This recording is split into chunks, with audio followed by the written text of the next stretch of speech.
Kung may plano rin kayong pumunta ng Balabac at mas prefer nyo ng DIY lang, ay save nyo na ang video na ito at baka makatulong. 3 days and 2 nights lang talaga ang plano namin sa Balabac pero inabot kami ng 4 days at ganito ang mga nangyari. From Puerto Princesa ay sinundo kami ng van around 3 AM. Ganon kaaga ang alis kasi nasa 5 to 6 hours pa ang biyahe papunta sa Buliluyan at kailangan makarating kami before 8 AM. 8 pala kami lahat dito at yung van na sumundo sa amin ay nagbabiyahe talaga ng Buliluyan and vice versa.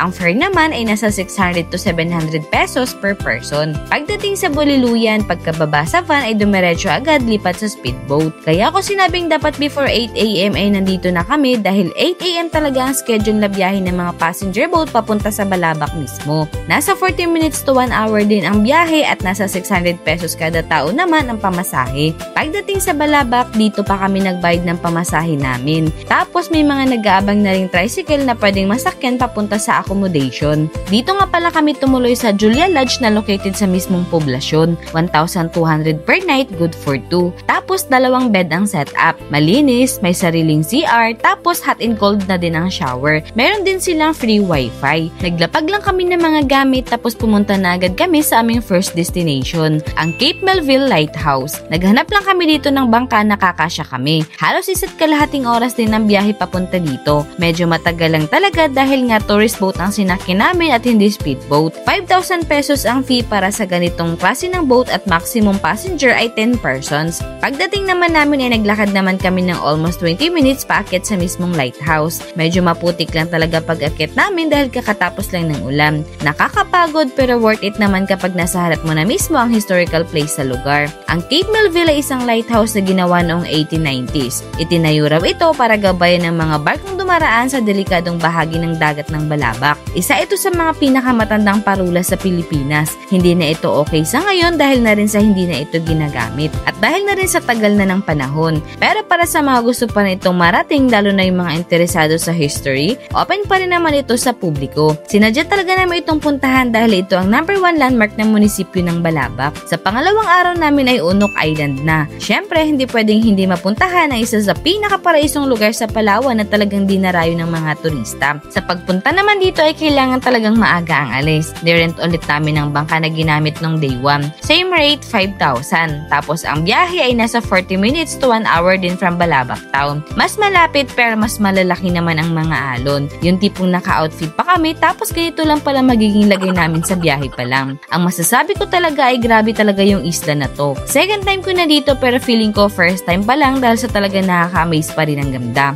Bawat sulok, insta-worthy. Medyo paiba-iba ang weather during our stay pero yung linaw na tubig, ganun pa rin. Sobrang puti at fine ng buhangin. Nandito pa rin yung mga pawikan na dagdag sa attraction. Paraiso talaga sa ganda itong Unok Island. Third day dapat uwi na kami nito. Pero parang bitin pa kami kaya nag-extend kami ng 1 day. Isa sa mga plano namin ay mapuntahan yung Indalawan Falls pero may kalayuan ito at medyo mahirap daw ang daan kaya nag-alangan kami. Sakto namang may nag-invite sa amin na pumunta sa lugar nila. Si Ma'am Rhea na pinuntahan din namin dati nung unang punta namin dito sa Balabac. Pumunta kami sa Sitio Sigumay sa Barangay Katagupan. Medyo malayo lang talaga ito galing sa accommodation namin pero pinush talaga namin kasi nag-ready sila ng lunch. Sumakay muna kami sa ganitong sasakyan papunta dun sa lugar kung saan sasakay naman kami ng bangka. O diba, hindi rin ako makapaniwala na kumasya kaming 8 dyan. Pagdating namin sa tinatawag nilang Katagupan ay dito na kami lumipat. Hindi naman talaga maiwasang makaramdam ng takot dahil walang katig yung bangka. Tapos alam nyo ba na yung dinaanan namin na ilog na yan ay dyan madalas may nakikitang buwaya. Nakikita lang naman pero walang case ng nakagat or nakain. Yes, takot din talaga kami sa mga oras na yan kasi syempre diba, hello, sino ba namang hindi dahil sa mga nababalitaan or napapanood natin sa social media. Until sila Sir Timothy na mismo ang nagsabi na maraming beses na silang nakakakita ng buwaya dito at talagang dinadaanan lang nila. Sabi rin naman ng mga eksperto, hindi ka naman talaga atakehin ng buwaya kung wala kang ginagawang masama sa kanila. Sino ba naman kasing hindi magagalit kapag sinaktan ka, diba? So parang ganun lang din naman daw yun. Bali pagdating nga pala namin sa Sigumay ay ganito ang bumungad sa amin na para bang napalitan ng sobrang saya ang mga takot kanina habang papunta. Para sa mga gustong maka-experience ng ganito, makakain ng fresh seafoods at makakita ng mga ganitong eksena, ay pwedeng-pwede nyo pong puntahan ang Sigumay. Bali sila Ma'am Rhea at Sir Timothy pala yung isa sa supplier ng seafood sa Balabac. Nag-i-export din sila hindi lang sa Puerto Princesa, Manila, kundi pati na rin sa Malaysia. Sobrang worth it yung pag-extend namin ng 1 day kasi ganito lang naman kaganda maganda at kasaya yung mga nangyari sa amin. Seafood mukbang talaga. Malalaking crabs, may kuratsa, at may lobster pa. Salamat din pala kay Kuya Bars na siyang nagluto ng lahat ng pagkain namin that time. At syempre lalong higit sa Miss Long Fam dahil hindi kami makakakain ng ganito kung hindi dahil sa kanila. Talagang nag-enjoy kaming Falcon Fam sa experience na to.